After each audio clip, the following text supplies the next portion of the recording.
زندگی نے پھر ہمیں چانس دے دیا. بڑی مہربانی اللہ عز و جل کی کہ اس نے چانس بھی دیا, سانسیں بھی دیں, کیونکہ یہ ادھار کی سانسیں ہیں نا, ڈیلی ویجز پہ جیسے ہوتے ہیں نا بندہ, ویسے ہی ہم ڈیلی بیسس پہ جی رہے ہیں. تو ہر روز جیسے ہم صبح جاگتے ہیں تو اللہ کا شکر ادا کرتے ہیں. بالکل جب آپ کسی خیر کے کام میں بھی لگیں تو اس کا شکر اور اپنی کامائیگی کا پوری طرح اعتراف کیا کریں.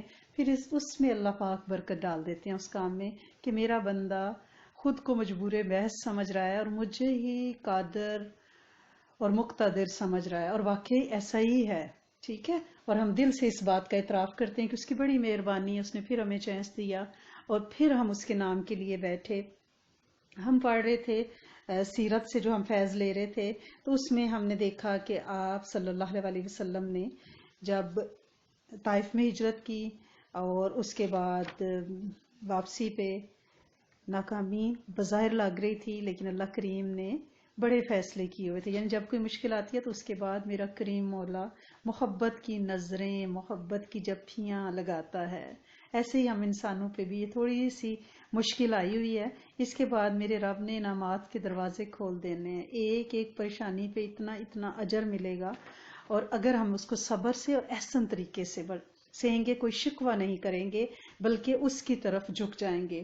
تو نبی کریم صلی اللہ علیہ وسلم کو اللہ کریم نے راستے میں پہاڑوں کے فرشتے سے ملاقات کرائی, یہ بھی ایک تشفیص تھی. پھر ایک تشفی یہ تھی کہ جنات کی جماعت آپ پہ ایمان لائی, بعض روایات میں کہ 2 جماعتیں ایمان لائیں, اور پھر آپ واپس آئے تو پھر مدینہ کے وہ 6 بہترین روحیں, سعادت مند روحیں جو آپ پہ ایمان لائیں. پھر حضرت بی بی عائشہ صدیقہ سے آپ کا نکاح ہوا. پھر اللہ پاک نے اور تشفی دی, آپ کو ملاقات کے لیے بلایا.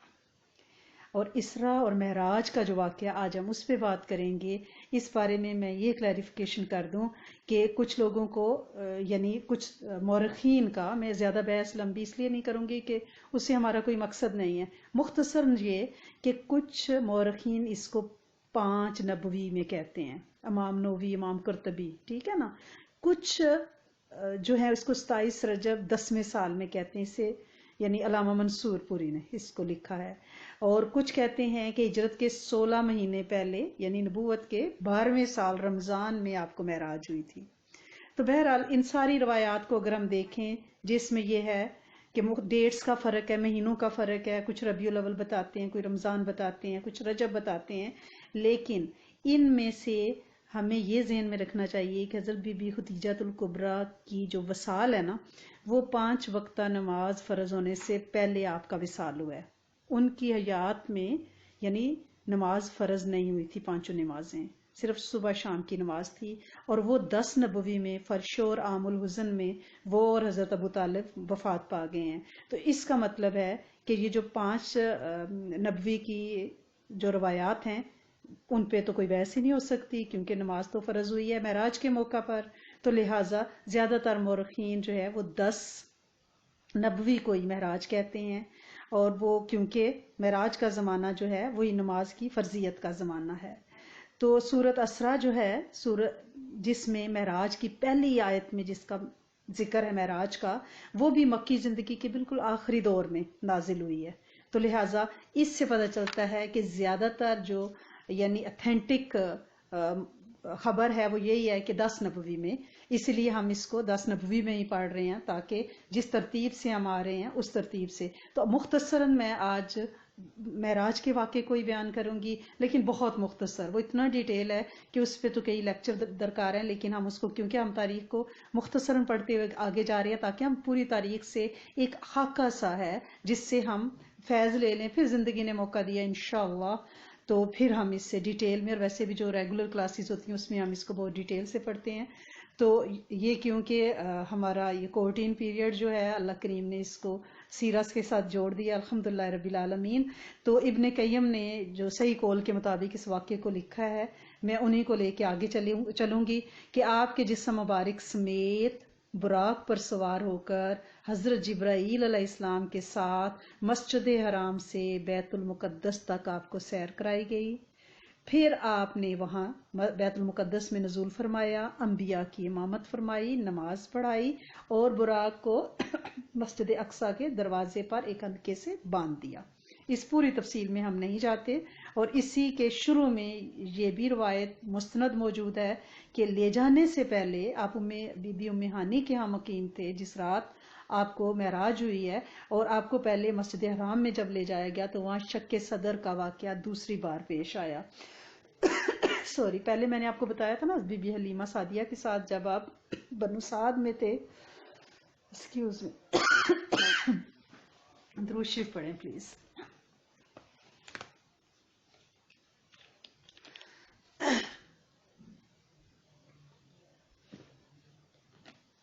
تو پہلی دفعہ واقعہ جو پیش آیا تھا وہ آپ کی عمر بچپن میں جب آپ بنو سعد میں بی بی حلیمہ سعدیہ کے ہاں مقیم تھے، اور دوسری دفعہ جو مستند روایات میں بات ملتی ہے وہ یہ ہے کہ معراج کی رات بھی یہ واقعہ پیش آیا، اور اسی طرح سے مسجد حرام میں آپ کو خانہ کعبہ کے سامنے آپ کا دل مبارک نکال کے اسے تشت جو عرش سے لائے تھے فرشتے اس میں رکھ کے اس کو دھویا گیا آب زمزم کے ساتھ اور پھر دوبارہ لگایا گیا۔ اس کے بعد اسی رات آپ کو بیت المقدس سے آسمان دنیا تک لے جایا گیا۔ پہلا دروازہ جب آسمان کا، آپ کہتے ہیں نا 7 آسمان ہے الحمدللہ رب العالمین، تو جب پہلا آسمان دنیا کس کو کہتے ہیں؟ جو سب سے پہلا یہاں سے ہمیں آسمان نظر آتا ہے نا وہ آسمان دنیا ہے۔ تو حضرت جبرائیل علیہ السلام نے دروازہ کھلوایا، آپ کے لیے دروازہ کھولا گیا، آپ نے وہاں انسانوں کے باپ حضرت آدم علیہ السلام کو دیکھا، انہیں سلام کیا، انہوں نے آپ کو مرحبا کہا، سلام کا جواب دیا، اور آپ صلی اللہ علیہ وسلم کی نبوت کا اقرار کیا۔ اللہ نے آپ کو ان کے دائیں جانب والی جو بدبخت روحیں ہیں، بائیں جانب والی بدبخت روحیں یعنی لیفٹ ہینڈ سائڈ والی، اور دائیں جانب والی رائٹ ہینڈ سائڈ والی نیک روحیں بھی دکھائیں۔ حضرت آدم علیہ السلام جب رائٹ ہینڈ سائڈ پہ دیکھتے نیک اور سعید روحوں کو تو مسکراتے، جب لیفٹ ہینڈ سائڈ پہ دیکھتے تو روتے، ان کے آنسو نکلتے کہ یہ میری امت کے یہ بندے دوزخ میں چلے جائیں گے۔ پھر آپ کو دوسرے آسمان پر لے جایا گیا، دروازہ کھلوایا گیا، وہاں آپ صلی اللہ علیہ وسلم نے حضرت یحییٰ بن زکریا علیہ السلام، حضرت عیسیٰ ابن مریم کو دیکھا، دونوں سے ملاقات کی، سلام کیا، دونوں نے سلام کا جواب دیا اور آپ کو مبارکباد دی اور آپ کی نبوت کا اقرار بھی کیا۔ پھر آپ صلی اللہ علیہ وسلم معراج کی رات تیسرے آسمان پر لے جائے گئے، آپ نے وہاں حضرت یوسف علیہ السلام کو دیکھا، سلام کیا، انہوں نے جواب دیا، مبارکباد آپ کو دی اور آپ کی نبوت کا اقرار کیا۔ پھر چوتھے آسمان پر لے جایا گیا اور وہاں پر آپ نے حضرت ادریس علیہ السلام کو دیکھا، انہیں سلام کیا، انہوں نے آپ کو جواب دیا، آپ کو خوش آمدید کہا اور آپ صلی اللہ علیہ وسلم کی نبوت کا اقرار کیا۔ پھر پانچویں آسمان پر لے جایا گیا، وہاں آپ نے حضرت ہارون علیہ السلام یعنی ہارون بن عمران علیہ السلام کو دیکھا اور انہیں سلام کیا، انہوں نے آپ کے سلام کا جواب دیا، مبارکباد دی، اقرار نبوت کیا۔ پھر آپ کو چھٹے آسمان پر لے جایا گیا، وہاں آپ صلی اللہ علیہ وسلم کی ملاقات حضرت موسیٰ بن عمران سے ہوئی، آپ صلی اللہ علیہ وسلم نے سلام کیا، انہوں نے مرحبا کہا، سلام کا جواب دیا اور اقرار نبوت کیا۔ البتہ جب آپ وہاں سے آگے بڑھے تو وہ رونے لگے، حضرت موسیٰ علیہ السلام، ان سے کہا گیا آپ کیوں رو رہے ہیں؟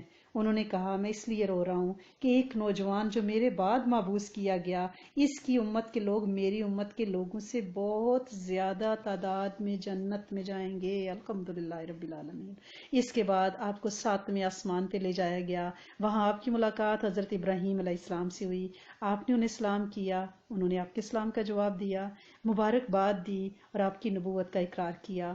اس کے بعد آپ صلی اللہ علیہ وسلم کو سدرۃ المنتہا تک لے جایا گیا، پھر آپ کے لیے بیت معمور کو آپ کے سامنے ظاہر کر دیا گیا، پھر خدائے جبار و جل جلالہ کے دربار میں پہنچایا گیا۔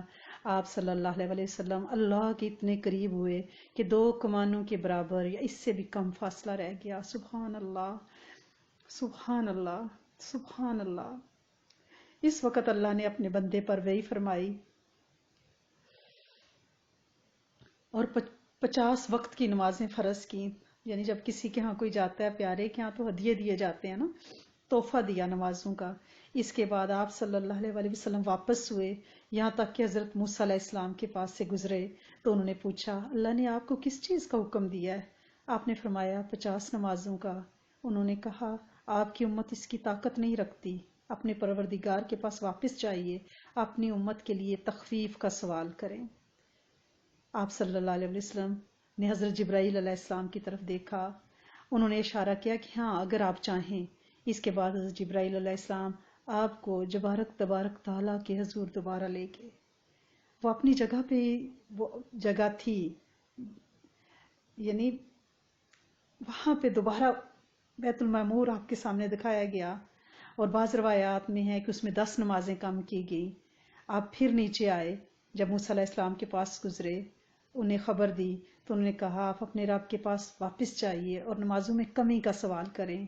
اس طرح حضرت موسیٰ علیہ السلام کہتے رہے، آپ بار بار اللہ عز و جل کے پاس جاتے رہے. یہ آمد و رفت کا سلسلہ جاری رہا یہاں تک کہ صرف 5 نمازیں رہ گئی. اس کے بعد موسیٰ علیہ السلام نے آپ کو واپس اور تخفیف کروانے کا مشورہ دیا. آپ نے فرمایا مجھے اپنے رب سے شرم محسوس ہو رہی ہے، میں اسی پر راضی ہوں، سر تسلیم خم کرتا ہوں. اور اس پہ بھی پھر اللہ یعنی علماء نے جو اس میں بڑا ایک لطیف سا نقطہ بیان کیا ہے کہ اللہ کریم کہ ہم بندے ہیں. اللہ کریم کو پتا تھا ہم اتنی نمازیں نہیں پڑھ سکتے، لیکن وہ ایک اللہ کریم اپنے محبوب سے بار بار ملاقات کرنا چاہتے تھے اور بار بار ان کے سوال پہ کمی کرنا چاہتے تھے. یعنی یہ دیدار اور ملاقات کی ایک صورت پیدا کرنے کے لیے یہ سلسلہ سارا کیا گیا. اور پھر اللہ کریم کی رحمت یہ ہے کہ ہم 5 نمازیں پڑھتے ہیں اور اس میں ہمیں 50 نمازوں کا اجر مل جاتا ہے. دیکھیں ہمارے نبی صلی اللہ علیہ وسلم کبھی بھی نہ واپس جاتے نماز کی کمی کے لیے، صرف امت کی فکر میں گئے ہیں کہ میری امت نہیں پڑھ سکے گی. یہ کتنا بڑا احسان عظیم ہے نبی اکرم صلی اللہ علیہ وسلم کا اور اللہ عز و جل کا کہ 5 نمازیں ہم پڑھتے ہیں اور 50 نمازوں کا ہمیں اجر ملتا ہے. جب ہم یعنی کچھ دور ہی واپس ابھی آئے تھے تو ندا آئی کہ میں نے اپنا فریضہ نافذ کر دیا اور اپنے بندے پر تخفیف کر دی. اور اس کے بعد نبی کریم صلی اللہ علیہ وسلم ایک ڈیفرنٹ بحث ہے جس میں ہم نہیں پڑھنا چاہتے، جس پہ فقہاء نے بحث کی ہے، وہ یہ ہے کہ کیا نبی کریم صلی اللہ علیہ وسلم نے اللہ کریم کو مجسم دیکھا تھا پورے وجود کے ساتھ. تو اس میں ایک بحث ہے، لیکن جو ثبوت ملتے ہیں اس کے مطابق یہی ہے کہ آنکھ سے پروجود رب ذوالجلال کو دیکھنے کا کوئی ثبوت نہیں ہے، نہ ہی کوئی صحابی اس کا قائل ہے. اور ابن عباس نے تو مطلقاً اس قول کو ناقص قرار دیا ہے، بلکہ وہ فرماتے ہیں کہ سورۃ نجم کی جو آیت ہے نا جسے لوگوں نے دلیل بنایا ہے، ثم دنا فتدلی، پھر وہ نزدیک آیا اور قریب تر ہو گیا، یہ اللہ کے بارے میں نہیں ہے بلکہ حضرت جبرائیل علیہ السلام کے بارے میں ہے، معراج کے واقعہ کے بارے میں نہیں ہے. اور اسی طرح جبرائیل علیہ السلام کو دوسری دفعہ جو سدرۃ المنتہا کے پاس ذکر کیا گیا ہے نا، وہ بھی جبرائیل علیہ السلام کو بھی آپ نے ان کے پورے وجود کے ساتھ 2 مرتبہ دیکھا ہے نا، ایک مرتبہ زمین پر اور دوسری مرتبہ سدرہ منتہا کے سامنے. واللہ عالم بالصواب. یہ ایک بحث ہے، میں نے اس نقطے کو ویسے ہی تھوڑا سا آپ کے سامنے رکھ دیا ہے. اور اس دفعہ پھر یعنی نبی کریم صلی اللہ علیہ وسلم کو کچھ چیزیں دکھائی گئی سفر کے دوران، وہ ایک بڑی ڈیٹیل ہے لیکن ہم اس کو مختصراً ٹچ کرتے برکت کے لیے آگے جاتے ہیں کہ آپ صلی اللہ علیہ وسلم پر 2 مشروب پیش کیے گئے، ایک میں دودھ تھا اور ایک میں شراب تھی. آپ نے دودھ کو اختیار کیا، دودھ کا پیالہ پکڑا اور اس پر آپ سے کہا گیا کہ آپ کو فطرت کی راہ بتائی گئی ہے، آپ نے فطرت پا لی ہے. اور یاد رکھیے اگر آپ نے شراب لی ہوتی تو آپ کی امت گمراہ ہو جاتی.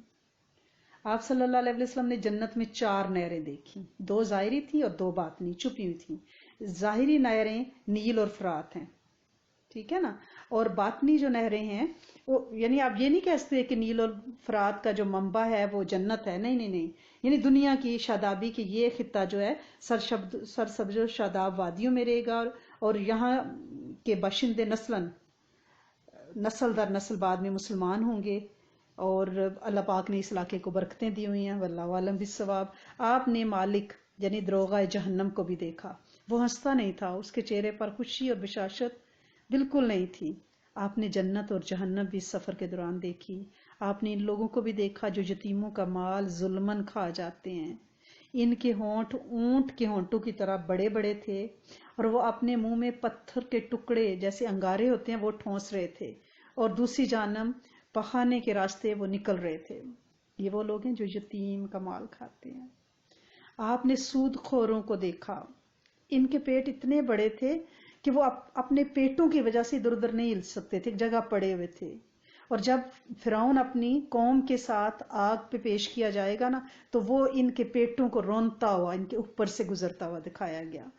آپ نے زناکاروں کو بھی دیکھا، ان کے سامنے تازہ گوشت تھا لیکن وہ گلا سڑا گوشت کھا رہے تھے، یعنی حلال کو چھوڑ کے، نکاح کو چھوڑ کے جو زنا کی طرف جاتے ہیں۔ پھر آپ نے ان عورتوں کو بھی دیکھا جو زنا کرتی ہیں اور زنا سے حاملہ ہوتی ہیں، ان کے سینے جو ہیں نا وہ بڑے بڑے ٹیڑے، ان میں کانٹے چبو کے نا تو آسمان اور زمین کے درمیان ان کو ان کی چھاتیوں پہ لٹکا دیا گیا تھا۔ اللہم لا تجلنا منہم یا ربنا۔ آپ نے آتے جاتے ہوئے اہل مکہ کا ایک قافلہ بھی راستے میں دیکھا اور انہی میں سے ایک کا اونٹ نہ بھاگ گیا تھا بھڑک کے، تو آپ نے وہ اونٹ بھی یعنی آپ کو دکھایا گیا۔ آپ نے اس قافلہ جو سویا ہوا تھا اس کے مٹکے میں سے پانی بھی پیا، اور اسی طرح آپ نے وہ برتن ڈھک کے اسی طرح جیسے ڈھکا ہوا تھا ویسے چھوڑ دیا، اور صبح معراج کی صبح یہ دلیل کے طور پہ آپ نے لوگوں کو بتایا جب لوگ یقین نہیں کر رہے تھے۔ اور جب نبی کریم صلی اللہ علیہ وسلم نے صبح اپنی سب سے پہلے تو حضرت بی بی ام ہانی سے روایت ہے کہ حضرت بی بی ام ہانی فرماتی ہیں کہ اللہ کے رسول صلی اللہ علیہ وسلم نے جب مجھے یہ بتایا کہ ہانی میں رات کو اس طرح عرش مولا پہ گیا اور اس طرح اللہ کریم سے ملاقات کی، نمازوں کا تحفہ لے کے آیا بیت تو نے کہا یہ بات آپ کسی کو نہ بتائیے گا، پہلے ہی مکہ والے جو ہیں وہ آپ پہ طرح طرح کے تانے اور الزامات لگاتے ہیں، تو اب تو وہ بالکل ہی کہیں گے کہ یہ بالکل ہی عقل جس بات کو مانتی نہیں وہ بات کر رہے ہیں۔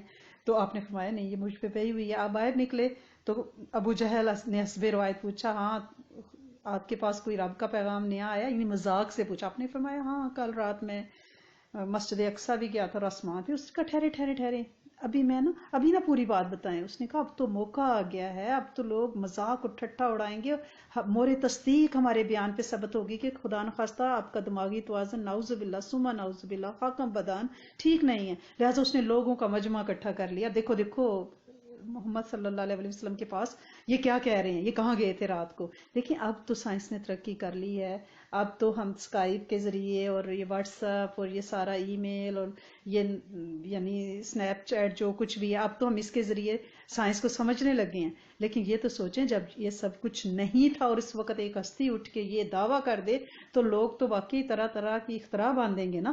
تو لہٰذا آپ صلی اللہ علیہ وسلم کی قوم جو ہے وہ تو مینس کے مقابل کھڑی ہو گئی اور اللہ سوال پوچھنے لگے کیونکہ انہیں پتا تھا آپ تو کبھی بھی مکہ سے باہر نہیں نکلے۔ تو اللہ کریم نے بیت المقدس کی تصویر یعنی ایک سلائیڈ شو نہیں وہ سارا آپ کے سامنے چلانا شروع کر دیا، اور جو وہ سوال کرتے تھے آپ اس کو دیکھ کے ان کی بات کرتے تھے، بتاتے تھے۔ اور جس قافلے سے آپ نے ملنے کا ذکر کیا تھا وہ بتایا تھا کہ وہ اتنے دنوں تک پہنچے گا، وہ قافلہ بھی پہنچا۔ انہوں نے بتایا واقعی ہمارا ایک اونٹ بدک کے آگے بھاگا تھا، اور لیکن جنہوں نے نہیں ماننا تھا انہوں نے نہیں مانا، لیکن جس نے صدیق بننا تھا انہوں نے بغیر کسی تصدیق کے مان لیا۔ کسی نے حضرت ابوبکر صدیق سے کہا، اللہ کے رسول صلی اللہ علیہ وسلم سے یہ حدیث مروی ہے کہ میری نبوت اور معراج کا جو واقعہ جس پہ پیش کیا گیا اس نے کچھ نہ کچھ ہیلو عزت کی، لیکن ابو بکر پہ جب پیش کیا گیا تو انہوں نے بغیر کسی دلیل وکیل ہیلو حجت کے اس کو مان لیا۔ تو اس پر آپ کو صدیق کا لقب دیا گیا، کیونکہ ان سے کہا گیا ابو بکر صدیق سے مفہوم ہے کہ اگر کوئی شخص یہ کہے کہ وہ راتوں رات بیت المقدس گیا ہے، پھر وہاں سے ساتوں آسمانوں کی سیر کر کے اور رب کائنات سے مل کے آیا، تو آپ اس بات کو مانیں گے؟ انہوں نے کہا یہ کس نے کہا ہے؟ انہوں نے کہنے والے نے کہا کہ یہ تمہارے دوست تمہارے خلیل کہہ رہے ہیں۔ تو انہوں نے فرمایا اگر محمد صلی اللہ علیہ وسلم یہ فرما رہے ہیں تو یہ سچ ہے، یہ حق ہے، کیونکہ ہم تو یہ یقین کرتے ہیں کہ آسمان سے دن میں کئی بار ان کے پاس فرشتہ اور آتا اور جاتا ہے، تو اس بات کو کیوں نہ مانے کہ آپ عرش مولا پہ چلے گئے؟ یعنی ہم نے تو بے دلیل مانا ہے اس چیز کو۔ تو اس پر یعنی اللہ کریم نے آسمان پہ آپ کو مختلف نشانیاں بھی دکھائیں، اور ہر نبی کو اللہ کریم نے یقین کے لیے، اور قرآن میں یہ بات موجود ہے کہ اللہ کریم نے حضرت ابراہیم علیہ السلام کو بھی اپنا نظام سلطنت دکھایا تاکہ وہ یقین کرنے والوں میں سے ہوں۔ موسیٰ علیہ السلام کے بارے میں بھی اللہ پاک فرماتے ہیں تاکہ اپنی کچھ بڑی نشانیاں آپ کو دکھائیں، اور پھر اللہ کے رسول صلی اللہ علیہ وسلم کو اگر معراج پہ بلایا ہے تو ہم یہ نہیں کہہ سکتے کہ اس بات پہ بحث کریں کہ جسم کے ساتھ یا روح کے ساتھ، نہیں، پورے مجسم بلایا ہے، اور یہ میرے رب کا نظام ہے، وہ کیوں نہیں بلا سکتا؟ اس بات میں تردید یا ہیل و حجت یا شک و شبہات کی تو میرا خیال ہے کوئی گنجائش ہی نہیں ہے، ہو ہی نہیں سکتا کہ ہم اس پہ کوئی یعنی بحث کریں۔ اور الحمدللہ رب العالمین، ہم اس نبی کی امت ہیں جسے اللہ کریم نے مجسم اپنے ساتھ ملاقات کا شرف بخشا، اور کچھ عاشقین تو یہاں تک کہتے ہیں یہ تو آفیشیل ملاقات تھی نا جو قرآن میں ہے، ہمیں کیا پتہ نان آفیشیل کتنی دفعہ بندے اور رب میں ملاقات ہوئی ہو، یہ میرا رب جانے، اس کا محبوب جانے۔ وہ کلیم اللہ سے اگر پہاڑ پہ باتیں کر سکتے ہیں طور پہ، اور کلیم اللہ جب چاہتے ہیں ان سے ڈائریکٹ سوال کر سکتے ہیں، تو کیا نبی آخر الزمان ملاقات نہیں کر سکتے؟ تو لہٰذا اس بحث میں ہمیں نہیں پڑنا۔ اللہ کا شکر ہے کہ آج پیر ہے، پیر کا روزہ بہت سارے لوگوں نے رکھا ہوگا، کیونکہ پیر کے روزے کے بارے میں ہے کہ جو منڈے کا روزہ رکھتا ہے اور جمعرات کا، اسے اس سنت کا اجر ملتا ہے جو نبی کریم صلی اللہ علیہ وسلم کی ہے کہ آپ نے اکثر منڈے اور تھرسڈے کا روزہ رکھا، اور آپ فرمایا کرتے تھے کہ میرے اعمال اس دن اللہ کے ہاں پیش ہوتے ہیں، میں چاہتا ہوں میں روزے سے ہوں۔ گویا ہمارا جو ویکلی بجٹ ریلیز ہوتا ہے اللہ کے ہاں ہم نے ہفتے میں کیا کیا، کارگزاری ہماری پیش کی جاتی ہے۔ تو جنہوں نے رکھا ہے ان کو یہ روزہ، کیونکہ اس دن نبی کریم صلی اللہ علیہ وسلم کا وصال پیدائش بھی ہوئی ہے، تو ان کو مبارک ہو۔ اور کل سے فل مون یعنی وائٹ نائٹ آئیں گی، ایام 20، اور یہ 3 دن ہیں، منگل بدھ جمعرات۔ بدھ اور جمعرات کی درمیانی رات شب برات ہے، جس کے بارے میں بہت سی حدیث ہیں، اس رات عبادت کریں گے، اور جمعرات کو انشاءاللہ اگر آپ کی کوئی میڈیکل ریزن نہیں تو ضرور روزہ رکھیں، بہت فضیلت والا روزہ ہے، بنو کلب کی بکریوں کے بالوں کے برابر اللہ کریم اتنی تعداد میں بے شمار لوگوں کو انشاءاللہ بخش دیتے ہیں۔ کوشش کریں کہ صبح و شام کم از کم 19 بار آپ بسم اللہ الرحمن الرحیم یا کریم ضرور پڑھ لیا کریں۔ کوئی بڑا عمل نہیں ہے، چھوٹا سا عمل ہے، بسم اللہ الرحمن الرحیم یا کریم۔ روایات میں آتا ہے، اور یہ بزرگوں کا بھی عمل رہا ہے، کہ دوزخ جو ہے نا اس پہ 19 داروغے مقرر ہیں۔ اللہ کریم انشاءاللہ جو شخص صبح و شام 19 بار بسم اللہ الرحمن الرحیم پڑھ لے گا تسمیہ، لیکن بزرگ فرماتے ہیں اگر اس کے آگے یا کریم بھی لگا لیں تو اس کی پاور بڑھ جائے گی، کیونکہ اللہ پاک کے 3 نام ہیں تسمیہ میں، اللہ رحمان الرحیم، بسم اللہ الرحمن الرحیم، اللہ رحمان الرحیم۔ اور جتنی یہ ڈائریکشنز ہیں نا، ایسٹ ویسٹ نارتھ ساؤتھ، مشرق مغرب شمال جنوب، یہ 4 ہیں۔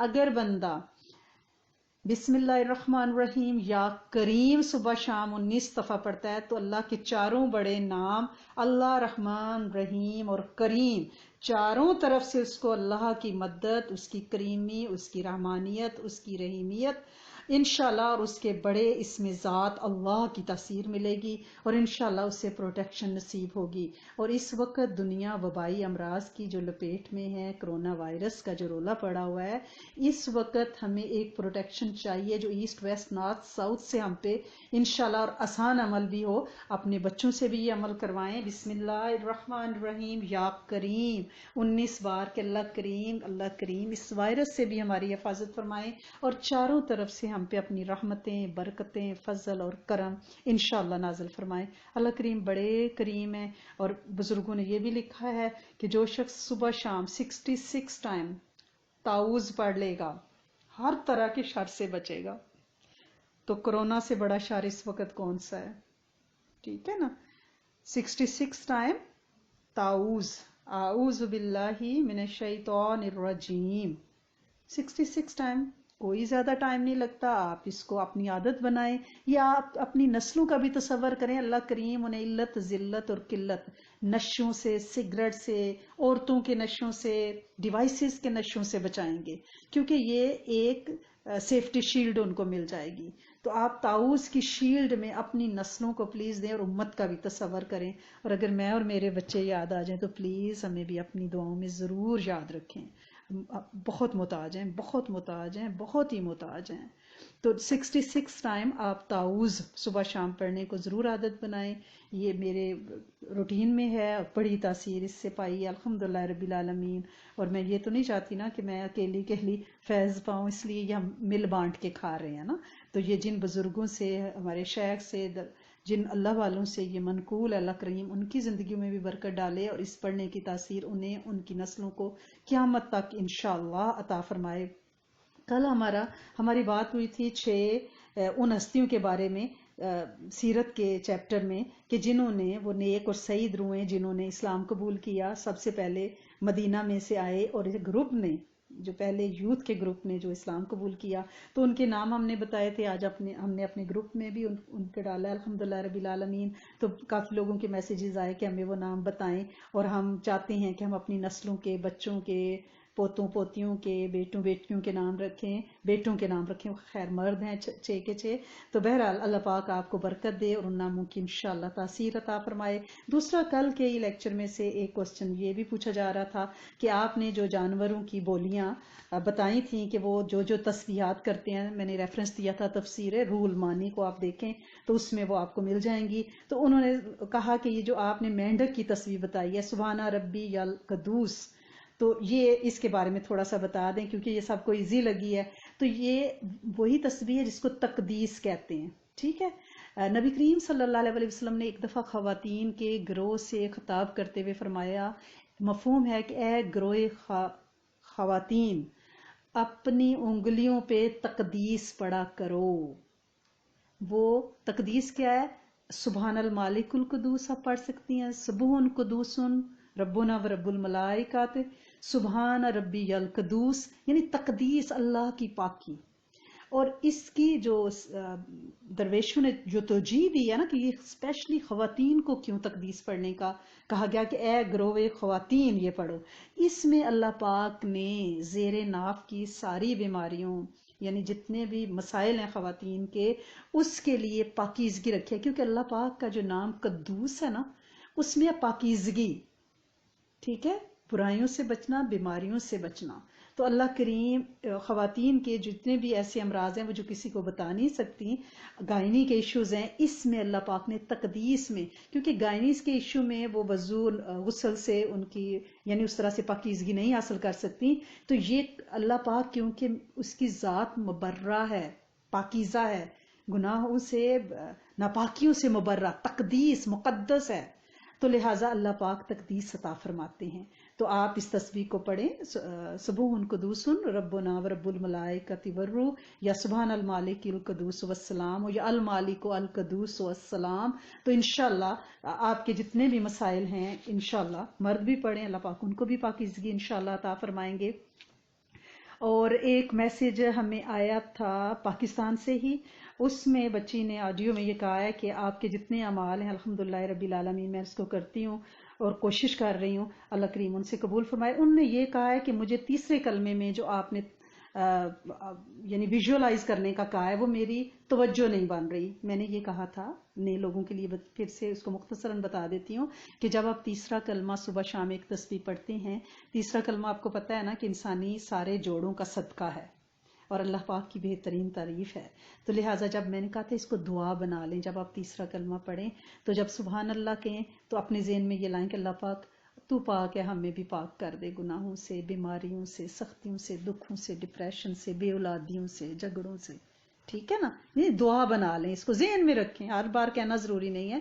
جب آپ الحمدللہ کہیں تو اللہ کریم تو تعریفوں کے قابل ہے، ہمیں بھی تعریفوں جوگا کر دے، ہمارے بچوں کو بھی بے عزتیوں سے بچا، عزتیں دے. اور جب آپ سبحان اللہ والحمدللہ ولا الہ الا اللہ کہیں تو اللہ کریم یہ تیرا بھاری کلمہ ہے، اس کو تیرا وعدہ ہے تو کائنات کے ہر خیم میں، ہر جھونپڑی، ہر مکان میں پہنچائے گا. اللہ کریم ہمیں اور ہماری نسلوں کو اس کلمے کو پہنچانے کے کام کی ذمہ داری دے، دعوت کے لیے ہمیں قبول کر لے. تو اللہ کریم انشاءاللہ تبلیغ کا کام لیں گے. پھر جب آپ اللہ واللہ اکبر کہیں تو آپ کہیں اللہ، ایک دفعہ اللہ اکبر کہنے کا اجر جو ہے وہ ایک اونٹ صدقہ کرنا ہے. اللہ کریم تو مجھ سے یہ صدقہ بھی قبول کر، اور اکبر ہے تو، بزرگ ہے تو، بڑا ہے، اللہ کریم ہمیں بھی عزتیں دے، ذلتوں سے نکال، تاریکیوں سے نکال، روشنیوں میں لے جا. تیری ذات اکبر، تو سب سے اکبر، لیکن تجھے کبریائی زیبا ہے، اللہ کریم ہمیں بھی عزتیں دے دے. اور جب آپ لا حول ولا قوت الا باللہ العلی العظیم کہیں تو اللہ پاک سے ذہن میں یہ دعا کریں کہ اللہ کریم تیرے سوا ہمیں ہمارے نفس اور شیطان سے کوئی نہیں بچا سکتا. اللہ کریم ہمیں ہماری نسلوں اور امت کے جنوں انس کو شیطان کے غلبے سے، نفس کی چلاکیوں سے اور ہوشیاریوں سے بچا لے. تو وہ کہہ رہی ہے میری یہ توجہ نہیں بن رہی. یہ ایک دم سے نہیں بنے گی بیٹا، پہلے عادت بنتی ہے پھر عبادت بنتی ہے. تھوڑی سی توجہ ڈالنے کی کوشش کریں. اور اس کا طریقہ میں آپ کو بتاتی ہوتی ہوں کہ آپ جو ہیں خانہ کعبہ کا تصور کیا کریں، حرم، مسجد حرم کا، اور حتیم میں بیٹھ جایا کریں. تصور میں کعبہ سامنے ہے، کعبہ کے پردے کی خوشبو آپ کو آ رہی ہے، اوپر میزاب ہے، رحمت برس رہی ہے، اور آپ نیچے بیٹھ کے اس کی تسبیح کر رہی ہیں، اس کی پاکی بیان کر رہی ہیں، آپ نہا رہی ہیں اس کی رحمت سے. پھر توجہ انشاءاللہ بن جائے گی. اور اول آخر اچھا سا توجہ والا درود شریف پڑھ لیا کریں اور انشاءاللہ آپ کو تاثیر ملے گی، اس کی رحمت ہو جائے گی. ایک چیز میں آپ سے شیئر کرنا چاہ رہی تھی، شاید پہلے آپ نے کم ہی سنی ہو، کہ قرآن کی بزرگ فرماتے ہیں ہر وہ صورت جو الف لام میم علم سے شروع ہوتی ہے، ال سے شروع ہوتی ہے، ال سے، الف اور لام سے شروع ہوتی ہے، اس کی بہت تاثیر ہے. آپ ذرا غور کریں. الحمدللہ، ال سے شروع ہو رہی ہے نا، قرآن کی کنجی، شفا، علم وحی کا نچوڑ. سورت کیف ال سے شروع ہو رہی ہے، الحمدللہ. نور ہے، جو جمعے کو پڑھتا ہے ایک جمعے سے دوسرے جمعے تک وہ فتنہ دجال سے بھی محفوظ رہے گا اور اس کو نور عطا کیا جائے گا. قیامت کے دن بھی اس کو نور ملے گا، ہر طرح کے فتنوں سے بچے گا. علم تارا دیکھیں، ال سے شروع ہو رہی ہے. اس میں بھی اللہ کریم نے کامیابی، جادو، سیر، ٹونے سے، مخلوق کے تسلط سے بندے کو بچاتا ہے. پھر علم نشرہ، ہر طرح کی ہی ال سے شروع ہو رہی ہے، ہر طرح کی راہیں کھلتی ہیں، شرح صدر نصیب ہوتی ہے، علم نصیب ہوتا ہے، اور ہر تنگی کے بعد آسانی، اور تنگی میں سے ہی آسانی کی راہیں نکل آتی ہیں. اب یہ دیکھیں ہم تنگی میں ہی ہیں نا اس وقت بظاہر کرونا کی وجہ سے، لیکن کتنے بڑے کام میں ہم لگے ہوئے. کبھی ہمیں روز اس طرح سے لائیو لیکچر، دعا اللہ پاک نے نہ میرا مقدر کیا تھا کہ میں دوں، اور نہ ہی سننے والے کانوں کو. یہ اس کی رحمت ہے نا. دیکھیں اور کتنی لائیو دنیا میں پروگرام چل رہے ہیں اور اللہ کریم تاثیر مخلوق کو دے رہا ہے. ٹھیک ہے. اب یہ جو ال والی صورتیں ہیں، اس میں اب ایک صورت الانعام ہے، وہ بھی ال سے شروع ہوتی ہے، الحمد سے. سورت الانعام کے بارے میں عبداللہ بن عباس سے ایک روایت ہے کہ یعنی یہ ایسی صورت ہے کہ آپ سوچ نہیں سکتے. اس کی روایات اگر میں آپ کو سنانا شروع کروں تو بہت زیادہ ٹائم لگ جائے گا. یعنی کسی بھی قسم کی کوئی مہم ہو، کوئی غرض ہو، اگر اس کو پڑھ لیا جائے تو اللہ کریم وہ مہم آسان کر دیتے ہیں. اور ان دنوں اسپیشلی اس کی پہلی 3 آیات اگر صرف آپ روزانہ پڑھ لیں. ہم اپنے گروپ میں اس کو پوسٹ کرتے رہتے ہیں، کل پھر پوسٹ کر دیں گے. اور یعنی جو شخص اس صورت کو اگر ایک مرتبہ پڑھتا ہے تو 70,000 فرشتے اس کے لیے دعائیں مغفرت کرتے ہیں. بلکہ روایات میں آتا ہے اگر اس کی پہلی 3 آیات ہی پڑھ لیتا ہے تو. حضرت ابن عباس سے روایت ہے کہ سورت نام یعنی پوری سورت ایک ہی دفعہ مکہ مکرمہ میں رات کو نازل ہوئی، اور اس کے ارد گرد 70,000 فرشتے تھے جو تسبیح پڑھتے ہوئے اس کو لے کے اترے تھے. حضرت اسما بنت یزید فرماتی ہیں کہ سورت نام پوری سورت ایک ہی دفعہ نبی کریم صلی اللہ علیہ وسلم پر نازل ہوئی، اور میں نبی کریم صلی اللہ علیہ وسلم کی اونٹنی کی نکیل پکڑے ہوئے تھی. بوجھ کے مارے اونٹنی کا یہ حال ہو رہا تھا کہ معلوم ہوتا تھا اونٹنی کی ہڈیاں ٹوٹ جائیں گی. فرشتوں کے جھرمٹ کے ساتھ یہ سورت اتری ہے. حضرت جابر سے روایت ہے کہ سورت نام نازل ہوئی تو رسول اللہ صلی اللہ علیہ وسلم نے تسبیح پڑھی، اللہ کی یعنی تعریف کی. پھر فرمایا اس سورت کو پہنچانے کے لیے اتنے فرشتے آئے کہ آسمان کے کنارے دکھائی نہیں دے رہے تھے، یعنی جھرمٹ تھے، انبوئے کثیر تھا فرشتوں کا. ایک روایت میں ہے کہ فرشتوں کی تسبیح کی آواز میں سے زمین گونج اٹھی تھی، اور نبی کریم صلی اللہ علیہ وسلم سبحان اللہ العظیم، سبحان اللہ العظیم اونچا اونچا پڑھ رہے تھے. یہ تفسیر ابن کثیر میں سورت الانعام کی تفسیر ہے، اس میں یہ ساری ڈیٹیل آپ کو مل سکتی ہے. آج میں آپ سے یہی ریکویسٹ کروں گی کہ اس کی پہلی 3 آیات پلیز یاد کر لیں. جب تک یاد نہیں ہوتی آپ روز ان کو صبح میں پڑھ لیا کریں، شام میں پڑھ لیا کریں.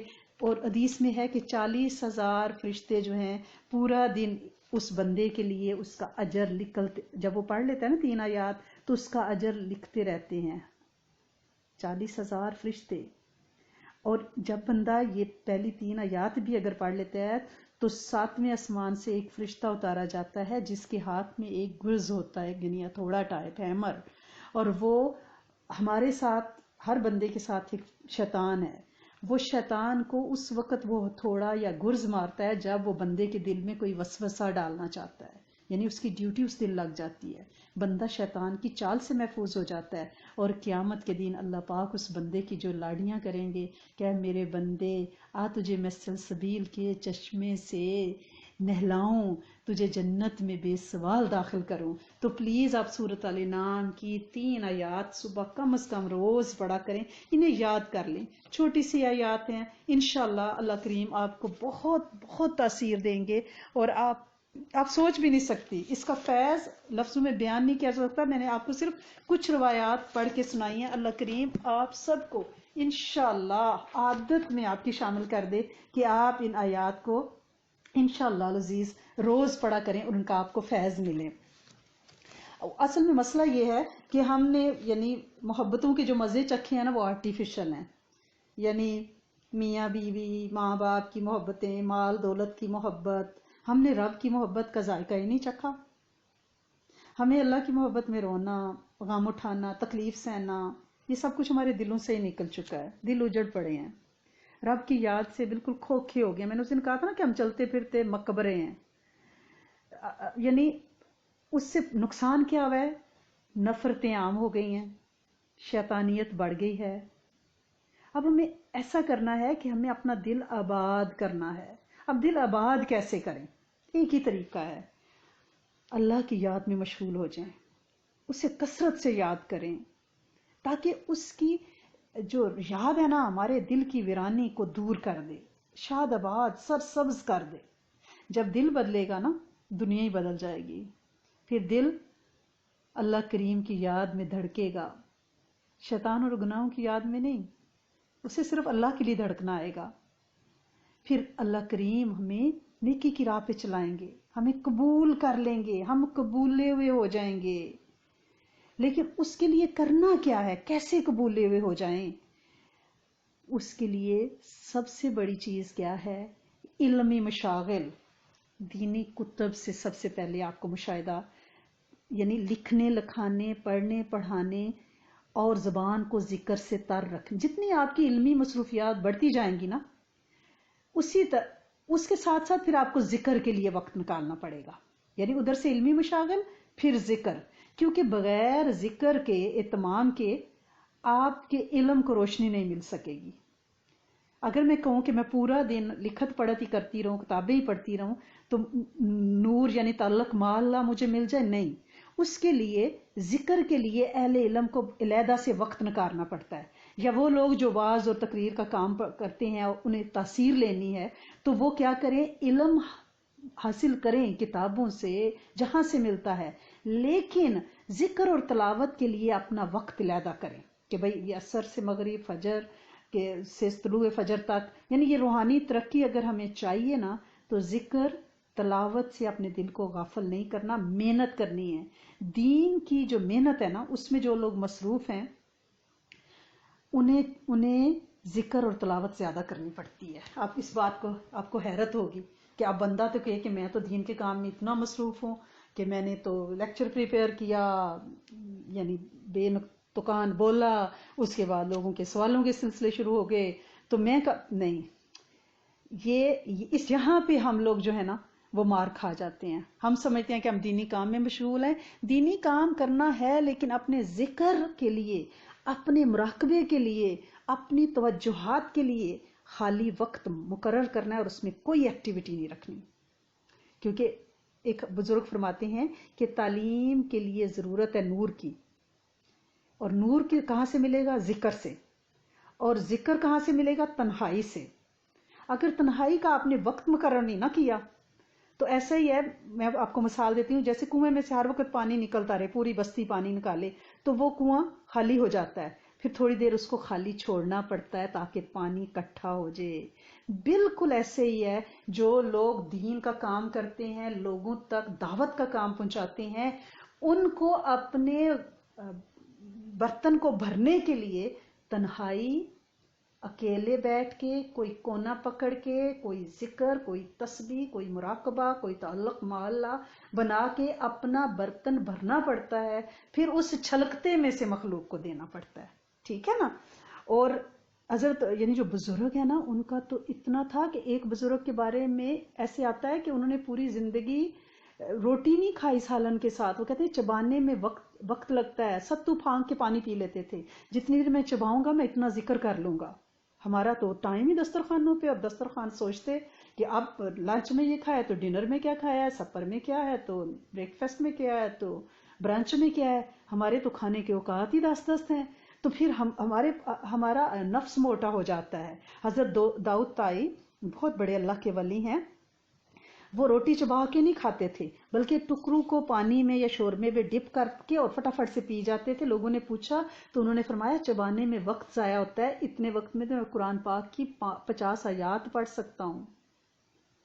اور حضرت ابو ہریرہ کے پاس ایک لمبا سا دھاگا تھا جس میں 1000 گریں لگی ہوئی تھی، یعنی دھاگے کے بعد چھوٹی چھوٹی گریں لگی ہوئی تھی، اور حضرت ابو ہریرہ کی لونڈی فرماتی ہیں کہ میں روز ان کے پاس وہ تسبیح رکھتی ہے، اور وہ سونے سے پہلے وہ 1000 کی تسبیح پڑھا کرتے تھے۔ بلکہ ایک روایت میں آتا ہے کہ وہ لونڈی کہتی ہیں کہ میں ایک بوری دانوں سے بھری ہوتی تھی، کنکریوں سے اور وہ سٹون سے، جو میں ان کے پاس رکھتی تھی، اور وہ اس پہ تسبیح پڑھتے تھے، پھر اس بوری کو بھر دیتے، پھر میں اس کو الٹ دیتی، یعنی اتنا ذکر صحابہ کیا کرتے تھے۔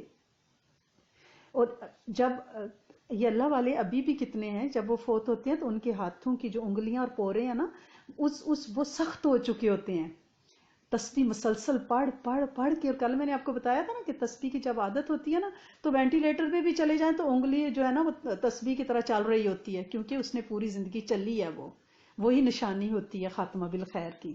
تو اللہ کرے کہ ہمارے پاس ذکر اللہ کے لیے ٹائم نکل آئے، اور ہماری جو ہم کہتے ہیں وہ ہو جائے، اور فکر کے لیے وقت نکالیں، فکر کے لیے، ذکر کے لیے تو ہم نکال لیتے ہیں، ٹی وی دیکھ رہے ہیں ذکر کریں، کوئی حرج نہیں، کوئی حرج نہیں، آپ کی زبان جسم کا ایک حصہ تو لگا ہوا ہے نا، عادت تو بن رہی ہے نا، پھر عبادت بھی بنے گی۔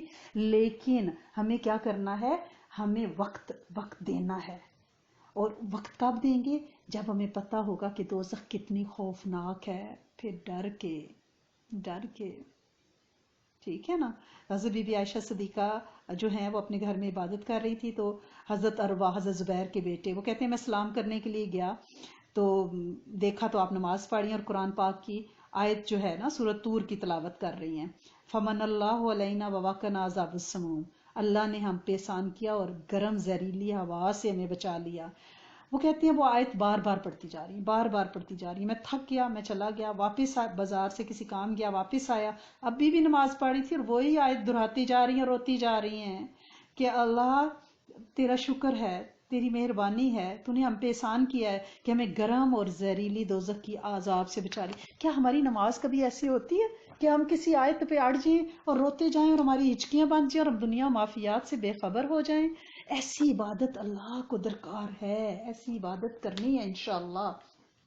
اور ویسے بھی اگر ہم ایک مثال سے میں آپ کو سمجھاتی ہوں کہ جیسے میرے بھی سمجھنے کے لیے کہ جیسے جسم، بچے کا جو جسم ہے نا، اس کے بننے کی جگہ کیا ہے، ماں کا پیٹ، اور اگر وہاں نہیں، اس کا کوئی ہاتھ پیر نہیں بنا، وہ پیدائشی نقص لے کے پیدا ہوا ہے، وہ بننے کی جگہ پہ نہیں بن سکا، تو دنیا میں اس کا کوئی علاج نہیں۔ وہ کہتے ہیں کہ بھائی یہ پیدائشی ہے، اس کا کوئی پیدائشی خدا نخواستہ بلائنڈ ہے یا اس کا جسم کوئی نامکمل ہے اللہ کی رضا سے، تو وہ دنیا میں نہیں بنتا، یعنی جو بننے کی جگہ ہوتی ہے اگر وہاں نہ بنے تو لا علاج ہوتا ہے۔ بالکل یہ دنیا جو ہے نا، یہ روحانیت بنانے کی جگہ ہے، اگر یہاں ہم نے اپنی روحانیت کو پکا نہ کیا، اپنی روح کو مضبوط نہ کیا، جسم پہ تو محنت ہم کرتے ہیں، اسے سنجاتے ہیں، سنوارتے ہیں، اس کو خوب بریانیاں نہاریاں شامی کباب کھلاتے ہیں، لیکن اگر روح پہ محنت نہ کی، روح کمزور ہوگی، اور یہ دنیا روح کے بننے کی جگہ ہے، تو زمین کے نیچے اس کا علاج نہیں ہے، وہ کمی کبھی دور نہیں ہوگی، اس کا علاج نہیں ہو سکے گا۔ لہٰذا ہم نے روح پہ محنت کرنی ہے، روح پہ محنت کرنی ہے۔ اب دیکھیں حضرت بلال حبشی، ظاہری ان میں کوئی حسن نہیں تھا، ٹھیک ہے نا، اگر ظاہری آنکھ سے دیکھیں، عامی کی آنکھ سے، ویسے تو وہ بہت ہی حسین بلالی حسن تھا ان میں، لیکن اگر بظاہر ایک عامی سا شخص میرے جیسا خدا نخواستہ دیکھے، لیکن عرش پر ان کے جوتوں کی آواز سنائی دی، کیونکہ انہوں نے روح پہ محنت کی تھی اور ان کے بولنوں کا اتنا مان تھا کہ وہ سحری کا وقت ختم ہوا ہے اور وہ نبی کریم صلی اللہ علیہ وسلم کے پاس آئے کہ یا رسول اللہ صلی اللہ علیہ وسلم کھانا بند کر دے، سحری کا ٹائم ختم ہو گیا، میں اذان دینے لگا ہوں۔ دوبارہ آئے کہ اللہ کی قسم سحری کا ٹائم ختم ہو گیا ہے، تو اللہ کریم نے اسی کو سحری کا اینڈ قرار دے دیا کہ اگر بلال نے قسم کھا دی ہے، بلال نے کہہ دیا ہے حبشی رضی اللہ تعالیٰ عنہ نے، تو وہی ٹائم، یعنی اللہ کے ہاں اتنی قدردانی ہے اس میں، اس لیے کہ روح پہ محنت ہے، روح پہ محنت ہے۔ اگر ہم روح پہ محنت نہیں کریں گے، جسم پہ محنت کریں گے تو یہاں سے لا علاج جائیں گے تو پھر کوئی فائدہ نہیں ہے۔ یعنی جنت کی جو چابی ہے نا وہ در مصطفیٰ سے ملنی ہے۔ دنیا کی محل تو ہر در سے مل جائے گی نا، اللہ کی جو ذات ہے نا وہ در مصطفیٰ سے متعارف ہوگی۔ ہم دنیا فتح کر لیں، اسکندر اعظم نے دنیا فتح کرنے کا سوچا، نکلا ملتان میں زخمی ہوا اور اس نے تو سارے ملتان کے جانور انسان قتل کر کے دنیا خون میں نہلا دی، کھوپڑیوں کے مینار بنا دیے۔ مقدونیہ کا رہنے والا تھا، یعنی عراق میں، اور پھر ملتان میں زخمی ہوا، جہلم کے کنارے پہنچا، پھر اس وقت کہہ رہا تھا ہائے کوئی مجھ سے ساری دنیا کی بادشاہی لے لے اور مجھے مرنے کی تھوڑی سی مہلت دے لے کہ میں مقدونیہ اپنے دیس مرنا چاہتا ہوں، لیکن موت نے اسے وہیں دبوچ لیا، جہلم میں ہی دفن ہے۔ یعنی موت بے بس کر دیتی ہے، چاہے آپ کے پاس دنیا کے تاج ہوں، سلطنتیں ہوں، لیکن موت کے سامنے بے بسی ہے۔ یہ اس کی تیاری کے لیے ہم بیٹھے ہیں کہ ہمیں پتا ہو کہ ہم نے کیا کرنا ہے، اور پھر یہ ہے کہ ابلاغ کا کام، دعوت کا کام کرنا ہے۔ یہ نہیں کہنا کہ ہمارے پاس وقت نہیں ہے، ہماری انرجی ویسٹ ہوتی ہے، ہمارے بچے، ہمارا گھر بار، سب کے ساتھ اپنی ذمہ داریاں، میں یہ نہیں کہتی پوری نہ کریں، گھر کی ذمہ داریاں پوری کریں، لیکن وقت نکالیں اور اللہ پاک سے مانگیں، کیونکہ دین کے ابلاغ کا جو کام ہے نا یہ کسی کا ذاتی کام نہیں ہے۔ میں کہوں کہ یہ میرا کام نہیں، کسی کا کام نہیں ہے، یہ خدا کا کام ہے، رب ذوالجلال کا کام ہے، اور جو لوگ اس کام میں آگے بڑھ کے اللہ کے دست و بازو بنتے ہیں نا وہ اللہ کے مددگار ہیں۔ ہم وہ سوچ ہی نہیں سکتے کہ جو وہ دعویٰ کر رہے ہیں نا یہ رب نے ان کو چنا ہے، کیونکہ جب سورج طلوع ہوتا ہے نا تو تاریکی چھٹ جاتی ہے، ہم اپنے حصے کا چراغ جلا رہے ہیں، اور اس خیال سے جلا رہے ہیں کہ جب اندھیری رات ہوتی ہے نا تو اس میں چھوٹی سے چراغ کی چھوٹی سی روشنی بڑی اہم ہوتی ہے۔ یہ ایک چھوٹا سا دیا جل رہا ہے، دیا جلایا ہے، اب جو آپ آگے اس کو سن کے آگے پہنچاتی ہیں، آپ پھر اس کو آگے فارورڈ کرتی ہیں، تو یہ اپنے حصے کے آپ چراغ جلا رہی ہیں۔ اور یاد رکھیے گا یہ چھوٹا کام نہیں ہے۔ آپ کسی کو آڈیو بھیجتی ہیں، وہ کہتی ہیں ہاں اتنی بڑی آڈیو کون سنے، لیکن کیا پتہ کسی وقت اللہ چاہیں تو وہ ایک کلک کر دے اور اس کو یہ نسوار منہ کو لگ جائے۔ وہ ہماری ایک پیاری سی بچی ہیں تو وہ کہتی ہوتی ہیں جتنی سنو فال ہو جو ہو، جب وہ کلاس میں آتی ہیں تو وہ کہتی ہیں بس آپ کی نسوار منہ کو لگ گئی، میری نہیں اللہ کی، مدینے والے کی محبت کا نشہ ہے۔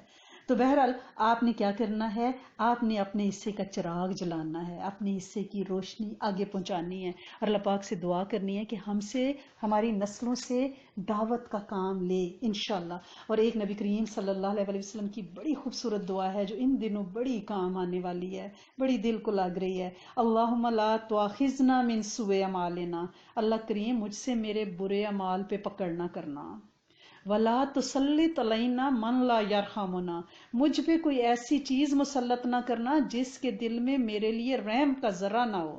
اس وقت کرونا ایسا ہے جس کے دل میں ہمارے لیے رحم کا ذرہ نہیں ہے، لہٰذا ہمیں اس کی پناہ اور تصور سے پوری امت کی طرف سے یہ دعا پڑھنی ہے کہ اللہم لا تواخذنا من سوء اعمالنا ولا تسلط علینا من لا یرحمنا، اللہ کریم مجھے میرے گناہوں کی وجہ سے نہ پکڑنا اور مجھ پہ کسی ایسی چیز کو، ایسی ہستی کو مسلط نہ کر دینا جس کے دل میں میرے لیے رحم تک نہ ہو۔ یہ بے رحم کرونا ہے، یہ بے رحم وائرس ہے جو دنیا کو صفحہ ہستی سے مٹا رہا ہے، اور یہ گناہوں کی پاداش میں ٹیسٹ آیا ہے۔ تو یہ دعا ہم جب یہ آڈیوز بھیجیں گے اس کے ساتھ بھیج دیں گے، انشاءاللہ آپ اس کو پڑھیں۔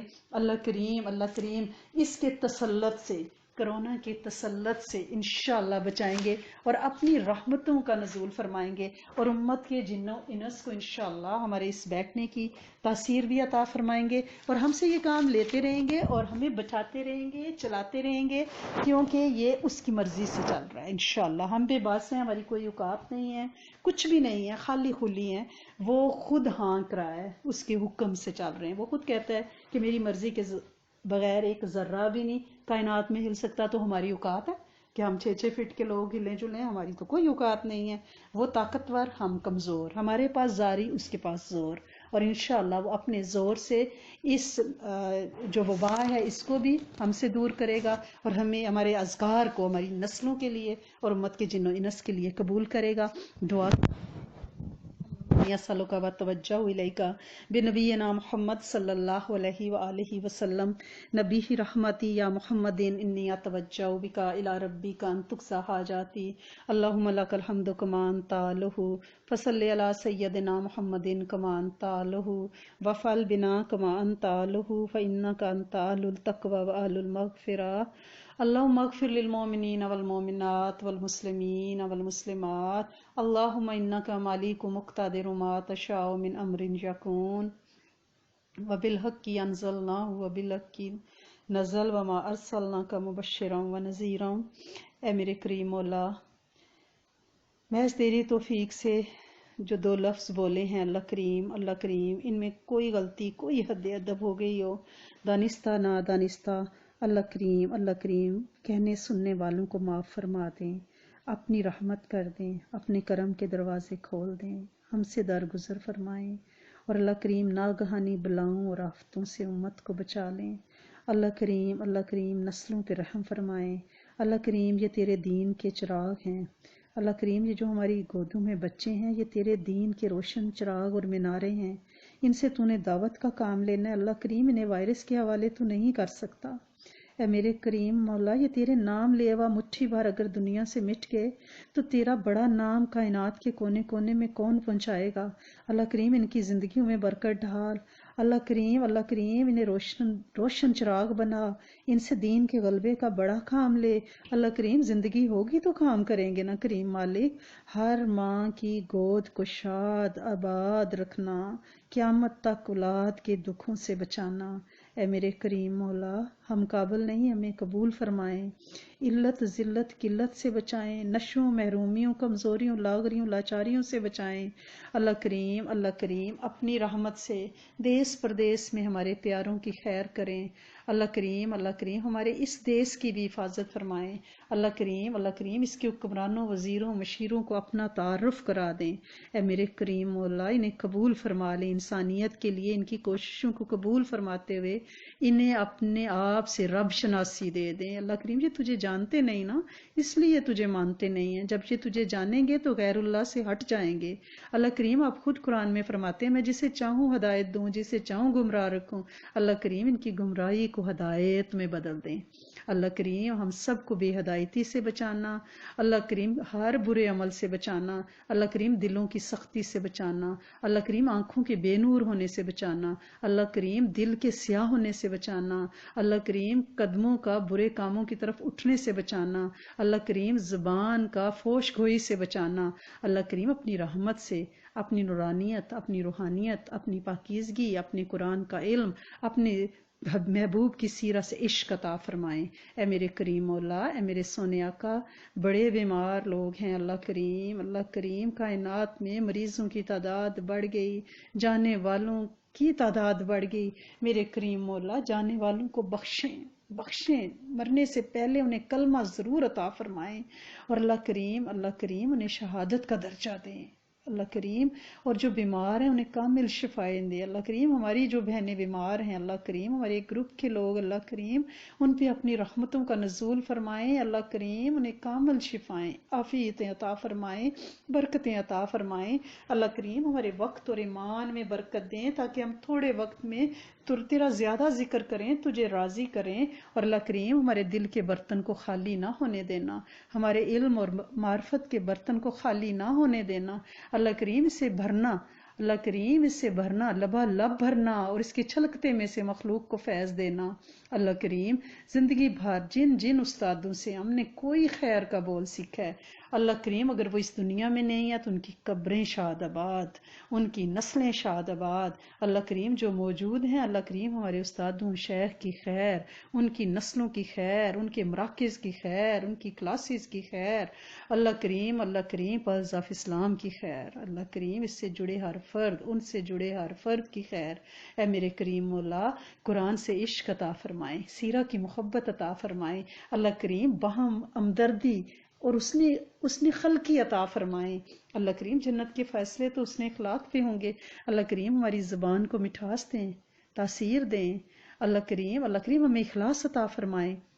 اللہ کریم جتنے لوگوں کے معاشی مسائل ہیں اللہ کریم حل فرما دیں، جسمانی روحانی طاہر طیب وافر پاکیزہ روزی عطا فرمائیں، جسمانی روحانی رزق، جسمانی روحانی شفائیں، جسمانی روحانی عافیتیں، اللہ کریم کامل معرفت، کامل اخلاق، اللہ کریم کامل عافیت، اللہ کریم اپنی رحمت، کامل رحمت تجھ سے مانگتے ہیں۔ اے میرے سونے مالک اپنے گھروں کے دروازے کھول، حجاز پاک کی حفاظت فرما، اللہ کریم بیت المقدس کی حفاظت فرما، اللہ کریم انڈیا کے اقلیت مسلمانوں پہ خاص الخاص رحمت کی چادر تانے، اللہ کریم ان کے دکھ دور فرما دیں۔ اے میرے کریم مولا، اے میرے سونے آقا، ہمارے پیارے پاکستان کی خیر، اس کے حکمرانوں کی خیر، اس کی عوام کی خیر، گلیوں بازاروں کوچوں کی خیر، میرے مالک اس کے کھیتوں کھلیانوں دریاؤں کی خیر۔ اے میرے کریم مولا، میرے سونے مالک اس وبا سے نپٹنا آسان کر دیں، اسے واپس بلا لیں، آپ کی بڑی مہربانی ہے۔ ہم بہت تھک گئے ہیں، ہم بہت ڈر گئے ہیں، اللہ سونے ہم بہت کمزور پڑنے لگے ہیں، اللہ کریم رحم کر دے، رحم کر دے، تیری مخلوق تجھ سے رحم مانگتی ہے، اللہ کریم کائنات رحم مانگتی ہے تجھ سے، تیری رحمت کی بارش چاہیے، اللہ کریم تیری رحمت کی بارش چاہیے، اللہ کریم رحمت کی بارش فرما دیں، آپ کی بڑی مہربانی ہے، اللہ کریم رحمت کی بارش فرما دیں، اللہ کریم بن مانگے ساری خیریں عطا فرمائیں، ہر جادو سے بچائیں، نفس کے جالوں سے بچائیں، اللہ کریم جنات سے بچائیں، شریر جنات سے بچائیں، اللہ کریم نسلوں سے دین کے غلبے کا کام لے لیں، اللہ کریم بچوں کی آمد جو اس دنیا میں آنے کی راہوں پہ ہیں حفاظت سے آئیں، فضل اور کرم سے آئیں، متقین کے امام بن کے آئیں، اللہ کریم جو گودیں خالی ہیں انہیں عافیت کی بہترین اولادیں، بے عیب اولادیں عطا فرمائیں، اللہ کریم جو بچوں کے رشتوں کے لیے پریشان ہیں سو انہیں کرم کر دیں، فضل کر دیں، اللہ کریم جو ہمارے پیارے بیمار ہیں انہیں شفا دے دیں، امت کے ہر مریض کو ہر اسپتال میں شفاؤں کی ہوا چلا دے، اللہ کریم دکھوں کو اٹھا لے، اللہ کریم اپنا قرب دے دے، اللہ کریم ہماری اس آئسولیشن کو اللہ کریم قرب ما اللہ بنا دیں، اپنا تعلق دے دیں، آپ مل جائیں رب سونے، آپ ناراض نہ ہوں، آپ مل جائیں، بن مانگے امت کو ساری خیریں دیں جو نبی کریم صلی اللہ علیہ وسلم نے چاہیں، ان سارے شرور سے پناہ عطا فرمائیں جن سے آپ صلی اللہ علیہ وسلم نے پناہ چاہی، ان سے بہتر نہ کوئی پناہ چاہ سکتا ہے اور نہ کوئی خیر مانگ سکتا ہے۔ ربنا تقبل منا انك انت السميع العليم وتب علينا انك انت التواب الرحيم نستغفرك ونتوب اليك سبحان ربك رب العزة عما يصفون وسلام على المرسلين والحمد لله رب العالمين نستغفرك ونتوب اليك اللهم وارزقنا طيبا استعملنا صالحا نستودع الله دينكم وأمانتكم وخواتيم أعمالكم صلى الله على حبيبه محمد وأزواجه وأمهاته وآل بيته وإتراته وأولاده وذرياته وأصحابه أجمعين آمين اللهم آمين يا رب العالمين آمين جزاکم اللہ الخیر واحسن الجزاء فی الدنیا والآخرات۔ السلام علیکم ورحمۃ اللہ وبرکاتہ ومغفرات۔